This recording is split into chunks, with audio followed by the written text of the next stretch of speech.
Hi ನಮಸ್ಕಾರ ಎಲ್ಲರಿಗೂ. ಹೇಗಿದ್ದೀರಾ ಎಲ್ಲರೂ? ಐ ಹೋಪ್ ನೀವೆಲ್ಲ ಚೆನ್ನಾಗಿದ್ದೀರಾ ಅಂತ ಅಂದ್ಕೊಂಡಿದ್ದೀನಿ. ವರಮಹಾಲಕ್ಷ್ಮಿ ಹಬ್ಬ ಯಾರು ತಾನೇ ಮಾಡಲ್ಲ. ಸಾಮಾನ್ಯವಾಗಿ ನಮ್ಮ ಸಂಪ್ರದಾಯದಂತೆ ಹೆಣ್ಮಕ್ಳು ಎಲ್ಲರೂ ಒಂದು ಚಿಕ್ಕದಾಗಾದರೂ ಒಂದು ತೆಂಗಿನಕಾಯಿ ಕಾಯಿ ಕಳಸ ಹೂಡಾದರೂ ಮಾಡ್ತಾರೆ. ತುಂಬ ಬಡತನ ಇರೋರು ಹಂಗೆ ಮಾಡ್ತಾರೆ. ಇನ್ನು ಸ್ವಲ್ಪ ಹಾಗೆ ಹಿಂಗೆ ಇರೋರು ಸ್ವಲ್ಪ ಸೀರೆ ಉಡಿಸಿ ಸ್ವಲ್ಪ ಹಣ್ಣುಗಳನ್ನೆಲ್ಲ ಜಾಸ್ತಿ ಇಟ್ಟು ಮಾಡೋರು ಮಾಡ್ತಾರೆ. ಹಣ್ಣುಗಳ್ನ ಜಾಸ್ತಿ ಇಟ್ಟು ಮಾಡಿದ್ರೂ ಅದೇ ಪೂಜೆನೇ. ತೆಂಗಿನಕಾಯಿಗೆ ಇದನ್ನ ಹಾಕಿ ಪೂಜೆ ಮಾಡಿದ್ರೂ ಅದೇ ಪೂಜೆನೇ. ವರಮಹಾಲಕ್ಷ್ಮಿ ಹಬ್ಬ ಎಲ್ಲರ ಮನೆಯಲ್ಲೂ ಮಾಡಿದ್ರೆ ತುಂಬಾ ಒಳ್ಳೆಯದಿದು. ಇದು ನಮಗೆ ಆಷಾಢ ಆದಮೇಲೆ ಮೊದಲನೇ ಹಬ್ಬ ಆಗಿರೋದ್ರಿಂದ ಇನ್ನು ಹಬ್ಬಗಳ ಸಾಲು ಸಾಲು ಬರ್ತಾ ಇರುತ್ತೆ. ಹಾಗಾಗಿ ಹಬ್ಬದ ಬಗ್ಗೆ ಸ್ವಲ್ಪ ವಿವರಣೆನ ಹೇಳ್ತೀನಿ. ಹಬ್ಬ ಕೆಲವ್ರ ಮನೇಲಿ ಒಬ್ಬೊಬ್ಬರೇ ಇರ್ತಾರೆ, ಮಕ್ಕಳು ತಾಯಿದಿರು ಇರ್ತಾರೆ, ಅವ್ರಿಗೆಲ್ಲ ಎಷ್ಟು ರಿಸ್ಕ್ ಇರುತ್ತೆ. ಒಂದಷ್ಟು ಟಿಪ್ಸ್ಗಳನ್ನ ಹೇಳಿದ್ರೆ ನಿಮಗೆ ಯೂಸ್ ಆಗುತ್ತೆ ಅಂತ ಅಂದ್ಕೊಂಡಿದ್ದೀನಿ. ಬನ್ನಿ, ಇವತ್ತು ವಿಡಿಯೋ ಸ್ಟಾರ್ಟ್ ಮಾಡೋಕ್ಕೂ ಮುಂಚೆ ಹೊಸದಾಗಿ ನೋಡ್ತಾ ಇದ್ದರೆ ನನ್ನ ಚಾನಲ್ನ ಸಬ್ಸ್ಕ್ರೈಬ್ ಮಾಡ್ಕೊಳ್ಳಿ. ವಿಡಿಯೋನ ನೋಡ್ತೀರಾ, ಇಷ್ಟ ಆದರೂ ಕೂಡ ಲೈಕ್ ಮಾಡಲ್ಲ. ಯಾಕೆ ಹಂಗೆ ಮಾಡ್ತಾರೋ ಗೊತ್ತಿಲ್ಲ. ಎಷ್ಟೋ ಕೆಲವೊಂದು ವಿಚಾರಗಳನ್ನ ಹೇಳಿದ್ರೂ ನಮಗೆ ಗೊತ್ತಿರೋ ಅಂಥ ಮಾಹಿತಿನ ನಾನು ನಿಮ್ಮ ಹತ್ರ ಶೇರ್ ಮಾಡಿಕೊಂಡ್ರೂ ಕೂಡ ನಿಮಗೆ ಇಷ್ಟ ಆದರೂ ಕೂಡ ಲೈಕ್ ಮಾಡಲ್ಲ. ಖಂಡಿತವಾಗ್ಲೂ ಲೈಕ್ ಮಾಡಿ, ಒಂದು ಮೋಟಿವೇಶನ್ ಆಗುತ್ತೆ ನಮಗೂ ಕೂಡ ಅಂತ ಹೇಳ್ತಾ ಬನ್ನಿ. ಸಬ್ಸ್ಕ್ರೈಬ್ ಆಗಿಲ್ಲ ಅಂದರೆ ಖಂಡಿತವಾಗ್ಲೂ ಸಬ್ಸ್ಕ್ರೈಬ್ ಆಗಿ. ಯಾಕೆ ಅಂತ ಅಂದರೆ ಹೊಸ ಹೊಸ ವಿಡಿಯೋಗಳು ಕೂಡ ಸಿಗ್ತಾ ಇರುತ್ತೆ. ಹಾಗೆ ಒಳ್ಳೊಳ್ಳೆದೇನಾದ್ರು ನಿಮಗೆ ಮಾಹಿತಿ ಇರೋವಂಥವೇನಾದರೂ ಇದ್ದರೆ ನೀವು ಕೂಡ ಅದನ್ನು ನೋಡ್ಬೋದು ಅಂತ ಹೇಳ್ತಾ, ವರಮಹಾಲಕ್ಷ್ಮಿ ಹಬ್ಬ ಶುಕ್ರವಾರ ಬರುತ್ತೆ ಅಂತ ಅಂದ್ಕೊಳ್ಳಿ. ಗುರುವಾರ ಮಕ್ಕಳಿಗೆ ಎಲ್ಲ ರಜಾ ಇರುತ್ತೆ. ಮಕ್ಕಳು ಇರೋರು, ಮಕ್ಕಳು ಇಲ್ದರೆ ಅಂದರೆ ಮಕ್ಕಳೆಲ್ಲ ದೊಡ್ಡವರಾಗಿರೋರು ಸ್ವಲ್ಪ ಅಷ್ಟೊಂದು ಕಷ್ಟ ಏನೋ ಅನಿಸಲ್ಲ. ಮನೇಲಿ ಮಕ್ಕಳೆಲ್ಲ ಮಾಡ್ಕೊಳ್ಳೋರಿದ್ದರೆ ಸ್ವಲ್ಪ ಕಷ್ಟ ಅನಿಸಲ್ಲ. ಸಣ್ಣ ಮಕ್ಕಳಿರೋರು ಹಾಗೆ ಸ್ವಲ್ಪ ಕೆಲ್ಸಕ್ಕೆ ಹೋಗೋರು ಈ ಥರ ಎಲ್ಲ ಇದ್ದರೆ ಸ್ವಲ್ಪ ಯೂಸ್ ಆಗುತ್ತೆ ಅಂತ ಅಂದ್ಕೊಂಡಿದ್ದೀನಿ. ನೀವೇನು ಮಾಡಿ ಅಂತ ಅಂದರೆ ಬುಧವಾರ ದಿವಸಲೇನೆ ಈ ದೇವ್ರ ಸಾಮಾನೆಲ್ಲ ನೀಟಾಗಿ ಕ್ಲೀನ್ ಮಾಡಿಕೊಂಡು, ಇಲ್ಲ ಮಂಗಳವಾರ ಬುಧವಾರನೇ ನೀವು ಅದನ್ನು 2 ದಿವಸದಲ್ಲಿ ಅದನ್ನೆಲ್ಲ ಕಂಪ್ಲೀಟಾಗಿ ಕ್ಲೀನ್ ಮಾಡಿ ಇಕ್ಕೊಂಬಿಡಿ. ಇದು ತುಂಬಾ ಯೂಸ್ ಆಗುತ್ತೆ ನಿಮಗೆ. ಹಾಗೆ ಬುಧವಾರ ದಿವಸನೇ ನೀವು ಎಲ್ಲ ದೇವ್ರ ಮನೆಯೆಲ್ಲ ನೀಟಾಗಿ ರೆಡಿ ಮಾಡಿ ಅರಿಶಿನ ಕುಂಕುಮ ಎಲ್ಲ ಇಟ್ಕೊಂಡು ದೇವ್ರಿಗೆ ಕಳಸ ಏನಿರುತ್ತೆ, ನೀವು ಯಾವುದಕ್ಕೆ ಸೀರೆ ಉಡಿಸ್ತೀನಿ ಅಂತ ಅಂದ್ಕೊಂಡಿರ್ತೀರೋ ಅದಕ್ಕೆ ನೀರು ತುಂಬಕ್ಕೆ ಹೋಗಬೇಡಿ. ಹಾಗೇನೇ ಒಂದು ನೀಟಾಗಿ ಕಡ್ಡಿ ಕಟ್ಬಿಟ್ಟು ಅದಕ್ಕೆ ಸೀರೆನ ಉಡಿಸಿ ಅದಕ್ಕೆ ನೀಟಾಗಿ ರೆಡಿ ಮಾಡಿ ಒಂದು ಕಡೆ ಎತ್ತಿ ಇಟ್ಕೊಂಬಿಡಿ. ದೇವ್ರ ಮನೇಲಿ ಯಾರೂ ಓಡಾಡದೇ ಇರೋ ಕಡೆ ಎತ್ತಿ ಇಟ್ಕೊಂಬಿಡಿ. ಒಂದು ಅದಕ್ಕೆಲ್ಲ ನೀಟಾಗಿ ಸೀರೆ ಎಲ್ಲ ಉಡಿಸಿ ಎಲ್ಲ ರೆಡಿ ಮಾಡಿ ಬಿಟ್ಟರೆ ತುಂಬಾ ಈಸಿ ಆಗುತ್ತೆ. ದೇವ್ರ ಮನೆಯೆಲ್ಲ ಪೂರ್ತಿ ನೀಟಾಗಿ ಅದ್ರ ಕೆಲಸ ಮುಗೀತು ಅಂತ ಅರ್ಥ. ಇನ್ನು ನೀವು ಮಂಗಳವಾರ ಬುಧವಾರ ಈ ಕೆಲಸ ಮಾಡ್ಕೊಂಡ್ರಿ ಅಂತ ಅಂದರೆ ನಿಮಗೆ ಗುರುವಾರ ತುಂಬಾ ಈಸಿ ಆಗುತ್ತೆ. ಗುರುವಾರ ಬೆಳಗ್ಗೆನೇ ಏನಾದ್ರು ಸ್ವಲ್ಪ ಎದ್ದಿದ ತಕ್ಷಣ ಅಡುಗೆ ಏನಾದ್ರು ಮಾಡಿಬಿಟ್ಟು ಎಲ್ಲ ಮಕ್ಕಳಿಗೆಲ್ಲ ಕೊಟ್ಟು ಸಾಯಂಕಾಲ ಬೇಗ ಊಟ ಮಾಡೋದನ್ನ ಅಭ್ಯಾಸ ಮಾಡ್ಕೊಳ್ಳಿ. ಹಬ್ಬಗಳು ಇದ್ದಾಗೆ ಅಂತ ಅಲ್ಲ, ಯಾವಾಗಲೂ ಅಷ್ಟೇ ಆಲ್ಮೋಸ್ಟು ಸ್ವಲ್ಪ ಬೇಗನೆ ಊಟ ಮಾಡಿದ್ರೆ ತುಂಬಾ ಅನುಕೂಲ, ಎಲ್ಲರಿಗೂ ಅನುಕೂಲ ಅದು. ಯಾಕೆ ಅಂತ ಅಂದರೆ ನಾವು ಮಲಗೋಕ್ಕೂ ಮುಂಚೆನೇ ನಾವು ಒಂದು 2 ಅವರ್ 3 ಅವರ್ ಊಟ ಬೇಗನೆ ಮಾಡಿರಬೇಕಾಗತ್ತೆ. ಅದು ನಮಗೆ ಆರೋಗ್ಯಕ್ಕೆ ತುಂಬ ಒಳ್ಳೆಯದು. ಇಷ್ಟು ಊಟ ಬೇಗ ಆದಮೇಲೆ ನಿಮ್ಮ ಕೆಲಸನ ಸ್ಟಾರ್ಟ್ ಮಾಡ್ಕೊಬೋದು. ಪಾತ್ರೆ ತೊಳೆಯೋದಾಗಿರ್ಬೋದು, ಒಂದು ಬಾಗಿಲಿಗೆ ನೀರು ಹಾಕೋದಾಗಿರ್ಬೋದು, ಇದೆಲ್ಲ ನಾನು ಮಾಡೋ ಅಂಥದ್ದು ಹಾಗೇನೆ. ಒಳಗಡೆಯಿಂದ ಮನೆ ಒರೆಸ್ಕೊಂಡು ಫಸ್ಟು ಹೋಗ್ಬಿಡ್ತೀವಿ. 3 ಜನ ಇರೋದ್ರಿಂದ ಯಾರು ಫ್ರೀ ಇರ್ತಾರೋ ನೋಡ್ಕೊತೀನಿ. ಯಾರು ಫ್ರೀ ಇಲ್ಲ ಅಂತ ಅಂದರೆ ನಾನು ಬೆಳಗ್ಗೆ ಅಡುಗೆ ಎಲ್ಲ ಆಗಿದ ತಕ್ಷಣವೇ ಒಂದು 10 ಗಂಟೆ 11 ಗಂಟೆ ಅಷ್ಟೊತ್ತಿಗೆ ಅಡುಗೆ ಮನೆ ಎಲ್ಲ ಕ್ಲೀನ್ ಮಾಡಿ ಬಿಟ್ಕೊಂಡ್ಬಿಡ್ತೀನಿ. ಅನ್ನ ಒಂದು ಮಾಡ್ಕೊಬೋದು, ಚಿಕ್ಕ ಸ್ಟವ್ ಇರುತ್ತೆ, ಹೊರಗಡೆ ಇಟ್ಕೊಂಡು ಅನ್ನನ ಮಾಡ್ಕೊಂಬಿಡ್ತೀನಿ. ಅದೆಲ್ಲ ಆದಮೇಲೆ ಡೈನಿಂಗ್ ಟೇಬಲ್ ಮೇಲೆಲ್ಲ ಜೋಡಿಸ್ಬಿಟ್ಟು ನೀಟಾಗಿ ಎಲ್ಲ ಅಡುಗೆ ಮನೆಯೇ ತುಂಬ ಲೇಟಾಗಿ ಆಗೋ ಕಾರಣ ಅಡುಗೆ ಮನೆ ಎಲ್ಲ ಕ್ಲೀನಾಗಿ ನೀಟಾಗಿ ಇದು ಮಾಡ್ಕೊಂಬಂದು ನೀಟಾಗಿ ದೇವ್ರ ಮನೆಯಲ್ಲೆಲ್ಲ ರೆಡಿ ಇರುತ್ತೆ. ನನಗೆ ಹೂವು ಹಣ್ಣು ಏನಾದ್ರು ತರೋದಿತ್ತು ಅಂದರೆ ಹೋಗಿ ತೊಗೊಂಬಂದು ಬೇಗ, ಆಮೇಲೆ ನಾನೇನು ಮಾಡ್ತೀನಿ ಅಂತ ಅಂದರೆ ಒಂದಷ್ಟು ಮನೆಯಲ್ಲಿ ಏನಾದ್ರು ಕಾಯಿ ತುರಿಯೋದಿತ್ತು, ಕಾಯಿ ಹೆಚ್ಕೊಳ್ಳೋದಿತ್ತು, ಹಾಗೆ ನಾನೇನು ಮಾಡ್ತೀನಿ ಅಂತ ಅಂದರೆ ಒಬ್ಬಟ್ಟಿಗೆ ಹೂರ್ಣ ಏನಿರುತ್ತೋ ಅದನ್ನು ಅವತ್ತೇ ರೆಡಿ ಮಾಡಿ ಇಟ್ಕೊತೀನಿ. ನಾನು ಹೊರಗಡೆ ಕೆಲಸ ಎಲ್ಲ ಮುಗಿಸ್ಕೊಂಡು ಅಡುಗೆ ಮನೆ ಎಲ್ಲ ಆದಮೇಲೆ ಹೊರಗಡೆ ಒಂದು ಚಿಕ್ಕ ಸ್ಟವ್ನಲ್ಲಿ ಒಂದು ಬೇಳೆನ 1 kg 3/4 kg ನಮಗೆ ಎಷ್ಟು ಬೇಕೋ ಅಷ್ಟು ಬೇಳೆನ ಬೇಯಿಸ್ಕೊಂಡು ಅದಕ್ಕೆಲ್ಲ ರುಬ್ಕೊಂಡು ನಾವು ಅದನ್ನು ಫ್ರಿಜ್ಜಲ್ಲಿ ಇಟ್ಕೊಂಡು ರೆಡಿ ಮಾಡಿ ಇಟ್ಕೊಂಡ್ಬಿಡ್ತೀನಿ ನಾನು. ಯಾಕಂದರೆ ಗುರುವಾರ ದಿವಸ ಮಾಡೋಕ್ಕಾಗಲ್ಲ ಅನ್ನೋ ಒಂದು ಐಡಿಯಾ ಇರುತ್ತಲ್ಲ, ಹಾಗಾಗಿ ಎಲ್ಲನೂ ಒಂದು ಕಡೆ ರೆಡಿ ಮಾಡಿ ಇಟ್ಕೊಂಬಿಟ್ಟಿರ್ತೀನಿ ನಾನು.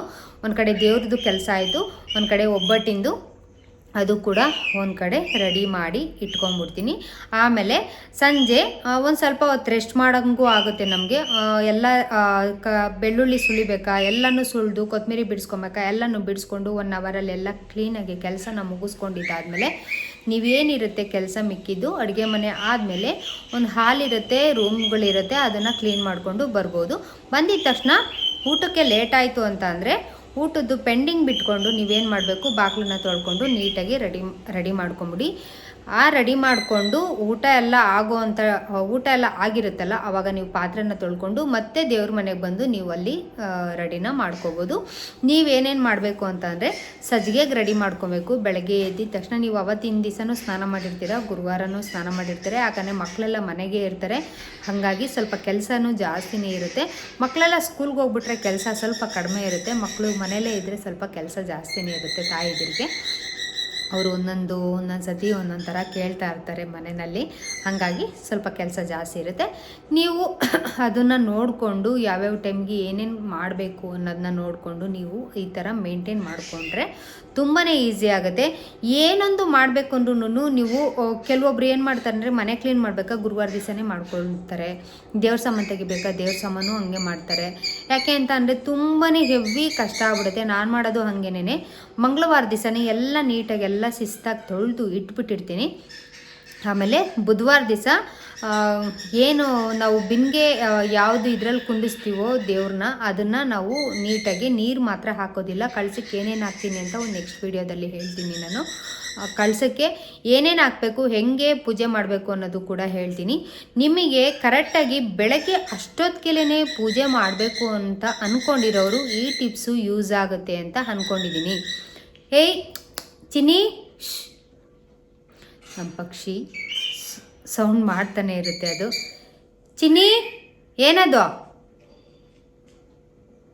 ಅದು ನಾನು ಮಾತಾಡ್ಸಿದ್ರೆ ವಾಯ್ಸ್ ಕೊಡ್ತಾನೇ ಇರುತ್ತೆ. ಅದು ನೋಡಿ ಹೆಂಗೆ ಕೊಡ್ತಾ ಇದೆ ಅಂತ. ಏಯ್ ಸುಮ್ಮನೆ ಇರು, ಹಾಗೆ ಮಾಡ್ತಾ ಇರುತ್ತೆ. ಬರ್ತೀನಿರು. ಅದು ನನಗೆ ಶೇಕ್ ಹ್ಯಾಂಡ್ ಮಾಡಬೇಕು, ಯಾವಾಗಲೂ ಅಷ್ಟೇ ಶೇಕ್ ಹ್ಯಾಂಡ್ ಮಾಡ್ತಾ ಇರುತ್ತೆ. ನಿನಗೂ ಮಾಡುತ್ತೇನಮ್ಮ. ಮನೆಯಲ್ಲಿ ನನ್ನ ದೊಡ್ಡವಳು ತಂದಿರೋದು, ಅವಳೇ ಊಟ ಹಾಕಿ ಅವಳೇ ಸಾಕಿರೋದು. ಬಟ್ ಅವಳು ಕಂಡ್ರೆ ಅದಕ್ಕೆ ಒಂದು ಸ್ವಲ್ಪ ಇಷ್ಟ ಆಗಲ್ಲ. ಅವಳು ಸ್ವಲ್ಪ ಹಂಗೆ ಟಕ್ ಟಕ್ ಅಂತ ಹೊಡಿಯೋದೆಲ್ಲ ಮಾಡಿಬಿಡ್ತಾಳೆ. ಆವಾಗ ಅದು ಕೋಪ ಮಾಡ್ಕೊಂಡು ಕುಕ್ಕಕ್ಕೆಲ್ಲ ಬಂದ್ಬಿಡುತ್ತೆ. ಕಾಕ್ಟೇಲ್ ಪಕ್ಷಿ ಅದು. ಸರಿ, ಇದನ್ನು ಒಂದು ದಿವಸ ವೀಡಿಯೋನ ಮಾಡ್ತೀನಿ.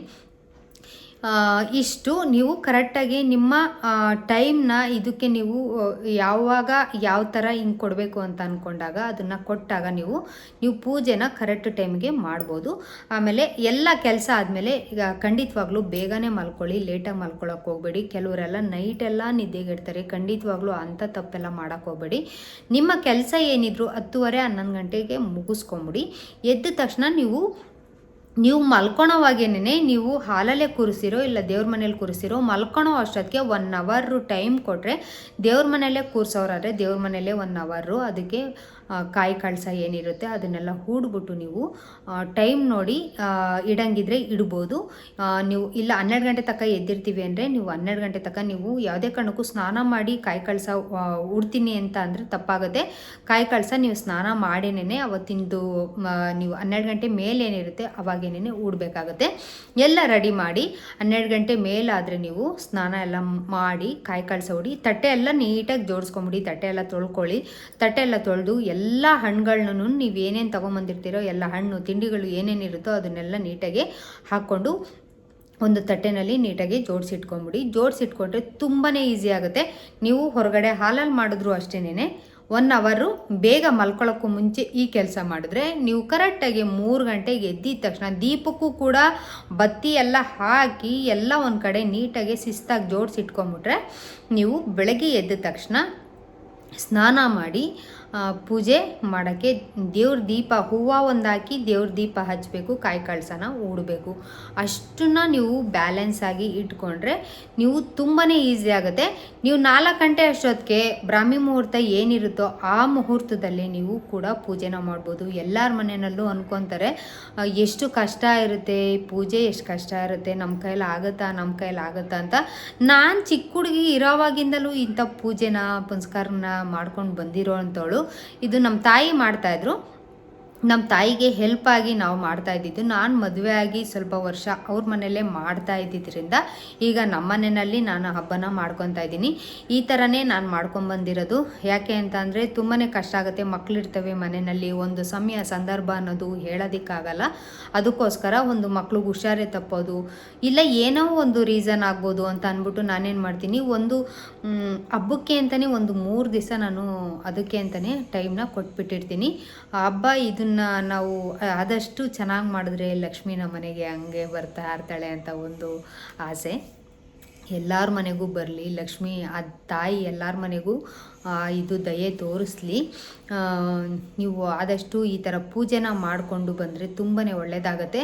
ಹಾಗೆ ಸಜ್ಜಿಗೆಗೂ ಕೂಡ ಕೆಲವರು ರವೆ ಹುರಿಯಲ್ಲ, ಕೆಲವರು ರವೆನ ಹುರ್ಕೊತಾರೆ.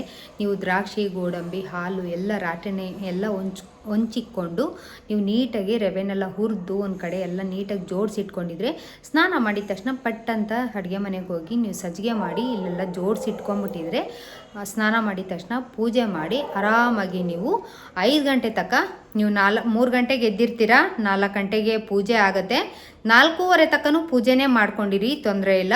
5 ಗಂಟೆ ತನಕ ಆರಾಮಾಗಿ ದೇವ್ರ ಮುಂದೆ ಕೂತ್ಕೊಂಬಿಡಿ, ಶಿಸ್ತಾಗಿ ಕೂತ್ಕೊಂಬಿಡಿ 1 ಅವರು.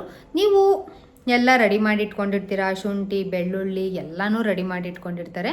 ಹಾಗಾಗಿ ನೀವೇನಾದ್ರು ಹುಳ್ಳಿಕಾಯಿ ಪಲ್ಯ ಮಾಡಬೇಕಾ, ಹಿಂದಿನ ದಿವಸನೇ ಹೆಚ್ಚಿಟ್ಕೊಳ್ಳಿ, ಪರವಾಗಿಲ್ಲ. ಅದಕ್ಕೇನು ತುಂಬ ಟೈಮ್ ಏನು ಬೇಕಾಗಲ್ಲ. ಹುಳ್ಳಿಕಾಯಿ ಪಲ್ಯ, ಹೆಸರುಬೇಳೆ, ಕೋಸಂಬರಿ ಇವೆಲ್ಲ ಏನಿರುತ್ತೆ ಅವಕ್ಕೆಲ್ಲ ತುಂಬ ಟೈಮ್ ಏನು ಬೇಕಾಗಿರಲ್ಲ.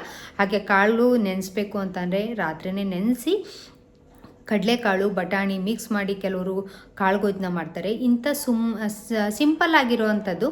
ಹಾಗೆ ನೀವೇನಾದರೂ ಒಬ್ಬಟ್ಟು ಬೆಳಗ್ಗೆನೇ ಬೇಗ ಮಾಡಬೇಕು ಅಂತಂದರೆ ಕನಕನ ನೀವು ಹೂರಣಕ್ಕೆ ನಾವು ಕನಕ ಅನ್ನೋದು ಏನು ಕಲಿಸ್ತೀವೋ ಅದನ್ನು ನೀವು ರಾತ್ರಿ ಮಲಗೋವಾಗ ನೀವು 11 ಗಂಟೆಗೆ ಮಲಗ್ತಿರೋ, 12 ಗಂಟೆಗೆ ಮಲಗೋ ಟೈಮಲ್ಲಿ ನೆನಪಿಟ್ಕೊಂಡು ನೀವು ಈ ಕೆಲಸನ ಮಾಡಲೇಬೇಕು. ಕನಕನ ಕಲಸಿ ಇಟ್ಕೊಂಡ್ರೆ ನೀವು ಬೆಳಗ್ಗೆ ಖಂಡಿತವಾಗ್ಲೂ ಒಬ್ಬಟ್ಟು ಎಷ್ಟು ಚೆನ್ನಾಗಿ ಬರುತ್ತೆ ಅಂದರೆ ಅದೊಂದು 5 ಅವರ್ 6 ಅವರ್ ನೆನರು ತುಂಬಾ ಚೆನ್ನಾಗಿರುತ್ತೆ.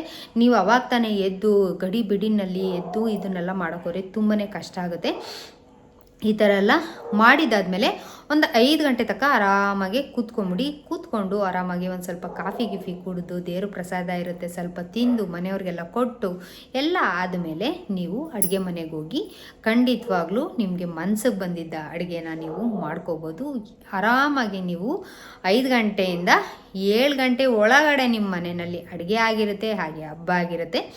ಎಲ್ಲನೂ ಈಸಿಯಾಗಿ ಸುಸೂತ್ರವಾಗಿ ನಡೆದಿರುತ್ತೆ. ಇಷ್ಟು ಆಮೇಲೆ ಮಕ್ಕಳೇ ತೊಳ್ತಾರೆ, ಹಾಗೆ ಹಿಂಗೆ ಮಕ್ಕಳು ಸಣ್ಣ ಮಕ್ಕಳಿರೋರಿಗೆ ಸ್ವಲ್ಪ ಟೈಮ್ ಅವ್ರಿಗೂ ಕೊಡ್ಬೋದು. ಇಷ್ಟು ನಾನು ಮಾಡ್ಕೊಂಬಂದಿರೋದು. ಇವಾಗೂ ಕೂಡ ನಾನು ಹಾಗೇ ಮಾಡೋ ಅಂಥದ್ದು. ಯಾವತ್ತೂ ಆವಾಗ ಜಾಸ್ತಿ ಇದು ಮಾಡಿಕೊಂಡು ಸ್ಟ್ರೆಸ್ ಎಲ್ಲ ತೊಗೊಂಡು ಮಾಡೋಕ್ಕೋಗಲ್ಲ. ಯಾಕೆ ಅಂದರೆ ನಾವು ಮಾಡೋದು ವರ್ಷಕ್ಕೊಂದ್ಸತಿ ಹಬ್ಬ ಆದ್ರೂ ನೀಟಾಗಿ ಮಾಡಬೇಕು ಅನ್ನೋದು ನನ್ನ ಉದ್ದೇಶ. ಹಾಗಾಗಿ ಸ್ವಲ್ಪ ತಾಳ್ಮೆಯಿಂದ ಆದಷ್ಟು ಸ್ವಲ್ಪ ಅದಕ್ಕೆ ಟೈಮ್ ಕೊಟ್ಕೊಂಡು ಮಾಡಬೇಕು ಅಂತ ಅಂದ್ಕೊಂಡಿರೋವಂಥದ್ದು.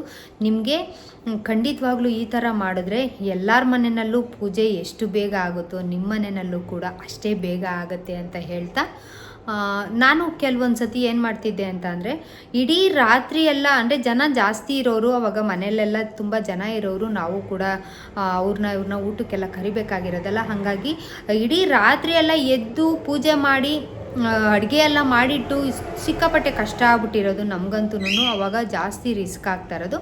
ಇವಾಗಂತ ಅಂದರೆ ಎಲ್ಲ ಅವ್ರವ್ರ ಮನೆಯಲ್ಲಿ ಅವ್ರವರೇ ಮಾಡ್ಕೊಳ್ಳೋದ್ರಿಂದ ನಮಗೇನು ಅಷ್ಟು ಕಷ್ಟ ಆಗಲ್ಲ.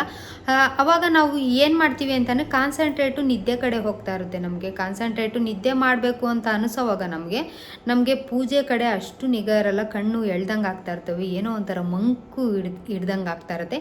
ಈ ಥರ ಮಾಡ್ಕೊಬೇಡಿ.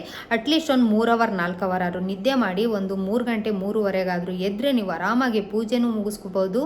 7 ಗಂಟೆ ಅಷ್ಟೊತ್ತಿಗೆ ಅಡುಗೆ ತಿಂಡಿ ಎಲ್ಲನೂ ರೆಡಿ ಇರುತ್ತೆ ಅಂತ ಹೇಳ್ತಾ ಈ ವಿಡಿಯೋ ನಿಮಗೆ ಖಂಡಿತವಾಗ್ಲೂ ಯೂಸ್ ಆಗುತ್ತೆ ಅಂತ ಅಂದ್ಕೊಂಡಿದ್ದೀನಿ. ನೀವು ಕಳ್ಸಕ್ಕೆ ಏನೇನು ಇಡಬೇಕು, ಹಾಗೆ ದೇವ್ರ ಪೂಜೆಗೆ ಏನೇನೆಲ್ಲ ಇಡಬೇಕು ಅಂತ ಕೂಡ ಒಂದು ವಿಡಿಯೋನ ಮಾಡ್ತೀನಿ. ಇಲ್ಲಾಂದರೆ ತುಂಬ ಲೆಂತಿ ಆಗೋಗುತ್ತೆ ಅಂತ ಹೇಳ್ತಾ ಈ ವಿಡಿಯೋ ಇಷ್ಟ ಆದರೆ ಲೈಕ್ ಮಾಡಿ, ಶೇರ್ ಮಾಡಿ, ಹಾಗೆ ಹೊಸದಾಗಿ ನೋಡ್ತಾ ಇದ್ದರೆ ಸಬ್ಸ್ಕ್ರೈಬ್ ಮಾಡ್ಕೊಳ್ಳಿ ಅಂತ ಹೇಳ್ತಾ ಮುಂದಿನ ಹೊಸ ವಿಡಿಯೋದೊಂದಿಗೆ ಸಿಗ್ತೀನಿ. ಅಲ್ಲಿವರೆಗೂ ನಿಮಗೆಲ್ಲ ಟೇಕ್ ಕೇರ್, ಬಾಯ್.